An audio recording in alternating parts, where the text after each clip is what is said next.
샬롬. 오늘 또 하나님의 은혜와 평강이 여러분 가운데 함께 하기를 축복합니다. 오늘 또 묵상의 말씀을 통해서 나에게 주시는 하나님의 말씀을 듣는 은혜로운 시간이 되기를 축원합니다.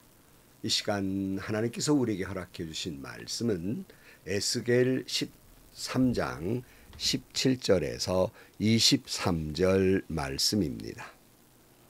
너 사람아, 내 백성 가운데에서 자기들의 마음대로 예언하는 여자들을 주목해보고 그들을 규탄하여 예언하여라. 너는 전하여라. 주 하나님이 말한다. 사람의 영혼을 사냥하려고 팔목마다 부적띠를 꿰매고 각 사람의 키에 맞도록 너울을 만들어 머리에 씌워주는 여자들에게 화가 있을 것이다. 너희가 내 백성의 영혼을 사냥하여 죽이려고 하면서도 자신의 영혼은 살아남기를 바라느냐. 너희는 몇 줌의 보리와 몇 조각의 빵 때문에 내 백성이 보는 앞에서 나를 욕되게 하였다.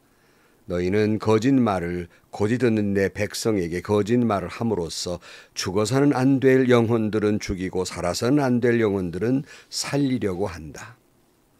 그러므로 나 주가 말한다. 새 잡듯이 사람의 영혼을 사냥하는 데 사용하는 너희의 부적띠를 내가 물리치겠다. 내가 그것을 너희의 팔목에 떼어내고 너희가 새 잡듯이 사냥한 영혼들을 풀어놓겠다.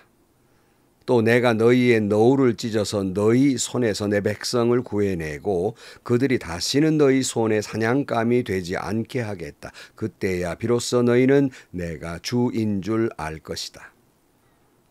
나는 의인의 마음을 슬프게 하지 않았으나 너희가 거짓말로 그를 괴롭혔으며 악인의 손을 너희가 강하게 만들어 주어서 그가 자신의 악한 길에서 돌아서서 살 길을 찾을 수 없게 했기 때문에 너희 여자들이 다시는 헛된 환상을 못 보게 하며 점괘를 말하지도 못하게 할 것이다. 내가 내 백성을 너희 손에서 구해낼 것이다. 그때야 비로소 너희는 내가 주인 줄 알 것이다.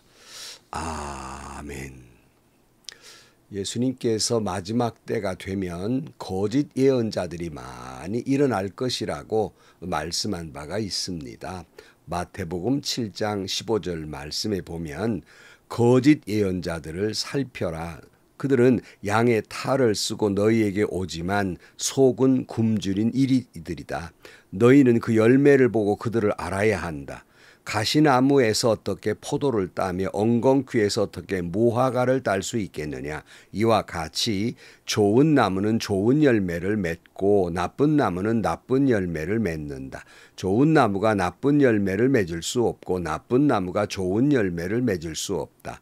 좋은 열매를 맺지 않는 나무는 찍어서 불 속에 던진다. 그러므로 너희는 그 열매를 보고 그 사람들을 알아야 한다. 나더러 주님 주님 하는 사람이라고 해서 다 하늘나라에 들어가는 것이 아니다. 하늘에 계신 내 아버지의 뜻을 행하는 사람이라야 들어간다. 그날에 많은 사람이 나에게 말하기를 주님 주님 우리가 주님의 이름으로 예언을 하고 주님의 이름으로 귀신을 쫓아내고 또 주님의 이름으로 많은 기적을 행하지 않았습니까? 할 것이다.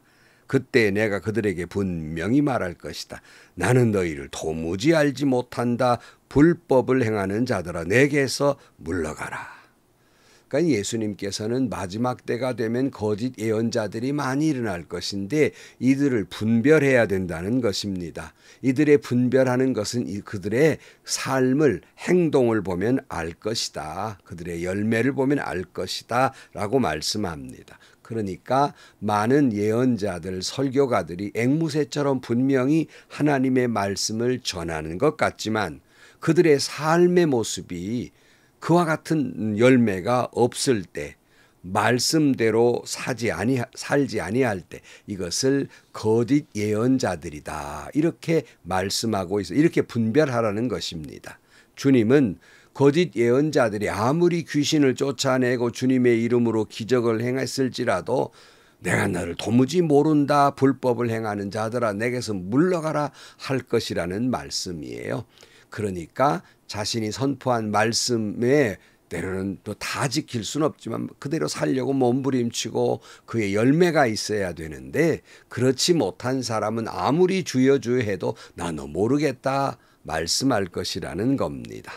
목회자 여러분, 혹 여러분들이 지금 선포하는 말씀이 우리가 하나님의 말씀으로 선포해 놓고 우리 자신이 그 말씀대로 살려고 정말 몸부림치고 있습니까? 아니면 그저 하나님의 말씀이라고 선포는 해놓고 자신들은 말씀대로 살려고 몸부림치는 것이 아니라 떡이나 빵을 위해서 성도들에게 혹 상처를 입히고 있지는 않습니까?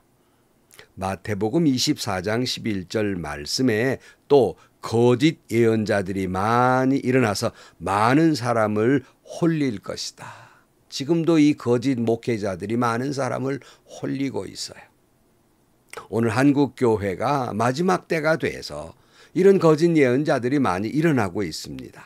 주님은 이런 예언자들을 규탄한다. 내가 너희를 도무지 모른다 라고 말씀하고 있다는 말씀이에요.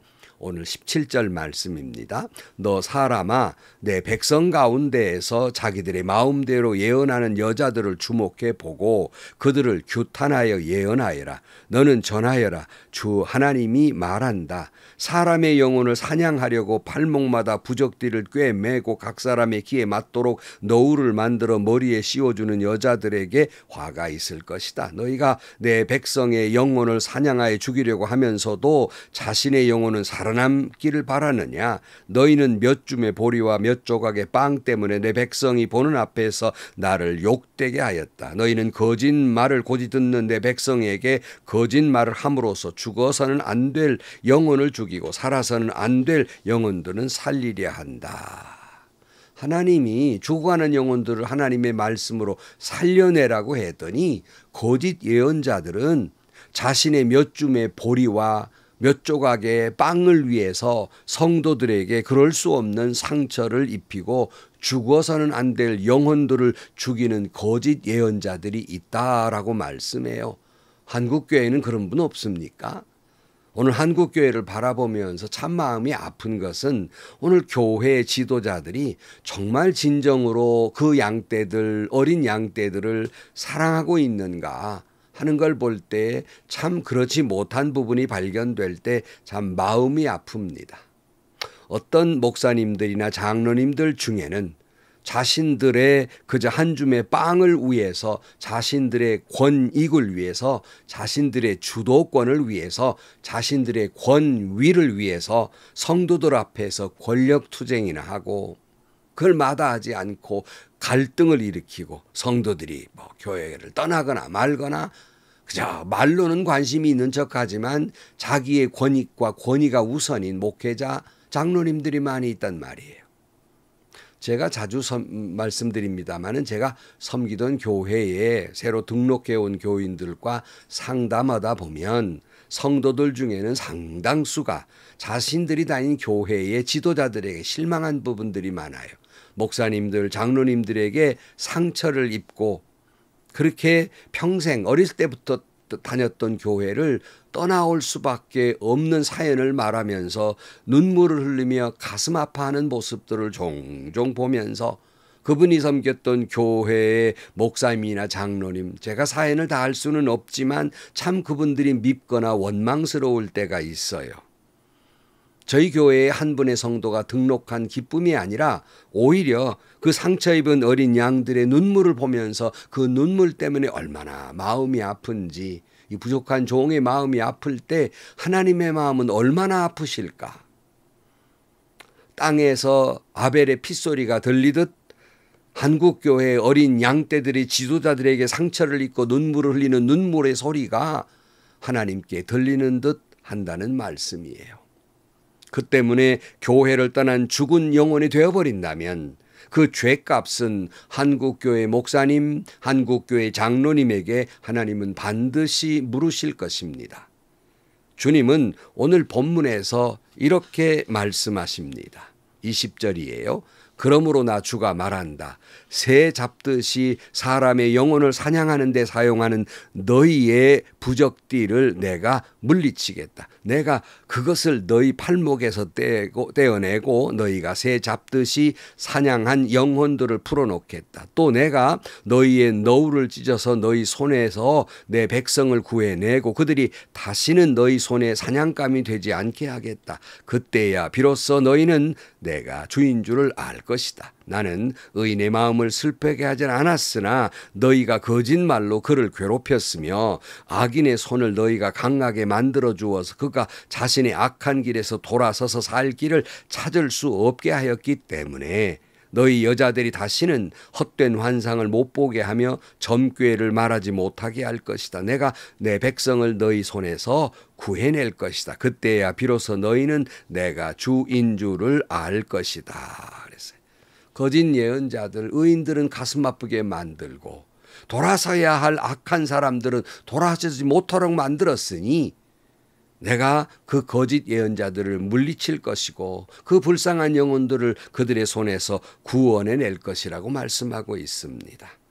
이런 거짓 예언자들에 대해서 요한계시록에는 이렇게 말씀하고 있어요. 요한계시록 20장 10절 말씀에 그들을 미혹하던 악마도 불과 유황의 바다로 던졌는데 그곳은 그 짐승과 거짓 예언자들이 있는 곳입니다. 거기에서 그들은 영원히 밤낮으로 고통을 당할 것입니다. 그래서요. 심판이 있을 거예요. 그리고 성도들에게 주님은 이렇게 당부합니다. 베드로전서 4장 1절 말씀에 사랑하는 여러분, 어느 영이든지 다 믿지 말고 그 영들이 하나님에게서 났는가를 시험하여 보고 거짓 예언자가 세상에 많이 나타났기 때문입니다. 그랬어요. 여러분, 성도 여러분, 여러분은 깊이 기도한 중에 영적 분별력을 가져야 됩니다. 오늘 한국 교회에 거짓 예언자들이 많이 나타나고 있어요. 거짓 목사들이 제법 많습니다. 하나님의 이름으로 자신의 빵이나 자신의 권위를 내세우려는 이 거짓 예언자들, 거짓 리더들이 있어요. 이들은 하나님의 심판을 면치 못할 것입니다. 유황불에 그들이 가는 곳에 가게 될 것입니다. 그런 교회, 그런 장로가 있는 교회는 십자가는 걸려져 있지만 주님이 계시지 않는 교회입니다. 하나님의 이름으로 하나님을 모욕하고 하나님의 이름으로 하나님을 부인하는 교회예요. 하나님을 믿는다는 말만 있을 뿐 하나님을 믿지 아니하는 목사 장로들이 있는 그런 성도들이 있는 교회 당일 뿐입니다. 그러나 목사님 장로님 여러분, 이 말씀에 저 역시도 그러면 너는 거룩하냐라고 묻는다면 저도 자유롭지 못한 죄인입니다. 우리가 전한 말씀으로 온전히 그렇게 살면 얼마나 좋겠습니까? 늘 사도 바울이 자기 몸을 쳐 복종하듯이 저 자신도 말씀을 선포해 놓고 제가 혹시 그 말씀대로 살지 못하는 일은 없는가를 늘 채찍질하며 살아온 삶입니다. 언제나 우리는 하나님 앞에서 부족한 죄인임을 늘 자각하며 살아야 합니다. 내가 성도들보다 그저 목사니까 장로니까 더 거룩하고 믿음 좋지라는 생각이 아니라 내가 그런 의인이라는 생각이 아니라 어찌 보면 어린 양들보다 어찌 보면 하나님 앞에서 우리가 더 큰 죄인일 수 있는 거예요. 그래서 겸손하고 또 겸손해야 하겠습니다. 주님이 우리에게 맡겨둔 양떼들을 위해서 목숨을 바치는 좋은 목자, 좋은 선한 목자가 되어야 하겠습니다. 우리가 처음 안수받을 때 얼마나 한없이 죄인됨을 부끄럽게 고백했습니까? 그때 그 죄인됨을 자각한 그 은혜, 또한 죽도록 충성하겠다는 그 겸손함과 사명감, 그리고 주님이 맡겨주신 양떼를 위해 사랑하겠노라고, 주님을 위해 생명을 바치겠노라고 그렇게 기도하고 각오하던 그때 그 첫사랑을 기억하실 수 있게 되기를 간절히 축복합니다. 기도하겠습니다. 하나님 아버지, 이 마지막 때에 무엇보다 먼저 제 자신이 목사이고 우리 목사님들이 바른 하나님의 말씀을 제대로 전하지도 못한 것들도 많고 그 말씀대로 살지 못해서 어린 양떼들에게 상처 입힌 일들이 많이 있습니다. 주여, 오늘 저희들 목사들을 용서해 주시고 한국교회 목사님들을 용서해 주옵소서. 오히려 저희들 주님 앞에 갔을 때 나는 너를 도무지 모른다고 말하실까 두렵고 두렵습니다. 겸손하고 또 겸손하게 오직 주님의 말씀만을 전하며 주님이 맡겨준 어린 양떼들을 위해서 목숨을 거는 저희 모두가 되게 하여 주옵소서. 예수님의 이름으로 기도하옵나이다. 아멘. 그런데 성도 여러분, 목사님들은 늘 자신들이 선포하는 말을 전하는 그런 목사이기 때문에 자신이 말씀을 전하고 그 말씀대로 살지 못하는 것이 못내 괴롭습니다. 그런데 성도들이 목사님이 말씀대로 사느냐고 윽박지르면 상처난데 소금을 뿌리듯 너무 아픕니다. 그렇게 윽박지르기보다는 조용히 기도하십시오. 내가 섬기는 교회 목사님이 지금도 그렇게 사시지만 앞으로도 자신이 선포한 말씀대로 사는 선한 목자, 좋은 목자가 되게 해달라고 여러분 기도하십시오. 그래야 목사님들이 좋은 목사님 더 되어갈 수 있습니다. 하지만 목사님, 장로님 여러분, 우리 자신을 위해서 성도들에게 상처 입혀서는 안 됩니다. 반드시 그 성도들의 눈물의 값을 주님은 찾으실 것입니다. 우리는 두렵습니다. 더욱이 성도들을 더 사랑하고 그들을 위해 목숨을 다 거는 우리 목사님, 장로님들이 되시기를 간절히 축복합니다. 행복하시고요. 좋은 일이 가득한 하루가 되시기를 주님의 이름으로 간절히 축원합니다.